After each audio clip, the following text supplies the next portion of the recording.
Because the prohibition is interpreted within Orthodoxy not as a legal interdiction with the promise of a punishment, but as a warning without threat. Quote from Yannaras here. God does not forbid the first couple to eat of the tree of the knowledge of good and evil. He simply warns them. For the Orthodox, God's words regarding the fruit are not spoken because he is hoarding some wealth or because he denies some benefit to humanity. Instead, importantly here, he intended for Adam and Eve to eat of the fruit when they were morally ready to do so, as they were created neither perfect or imperfect, neither mortal nor immortal, but in a liminal state meant to move toward union with God.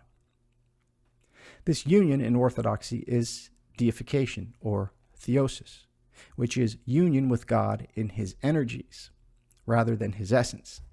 And the essence energies distinction is important here, right? Because we cannot, from an Orthodox perspective, we cannot know God in his essence, but we can know him through his energies, through the synergistic, reciprocal relationship with God's energies. So the fundamental essence of God is unknowable, and I think that is the important distinction here from an Orthodox perspective.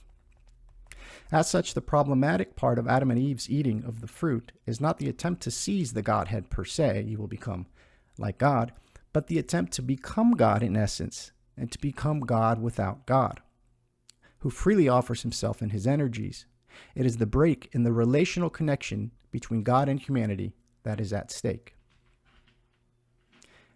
In Yannaras' reading of the early chapters of Genesis, he viewed Adam and Eve, or humanity, as Yannaras read the narrative as an iconographical depiction of humanity, as facing two choices. Again, mentioned this before, so the term Adam and Eve, we are talking about both, it's a fractal term, right? Adam and Eve means both the individuals, Adam and Eve, but also means Adam, humanity, and Eve, life. So we're talking both the individuals that are discussed in the story, but humans as a whole as well.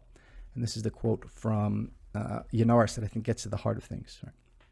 So Yannaras read the narrative as an iconographical depiction of humanity as facing two choices, which they are two existential possibilities: that life should be realized as relation, self-transcendence, and self-offering, kenosis, bringing with it knowledge of the potentialities of existence as faith, trust exercised in communion, or that knowledge should be sought as an individually possessed certainty, and life as a finite but individually managed existential event.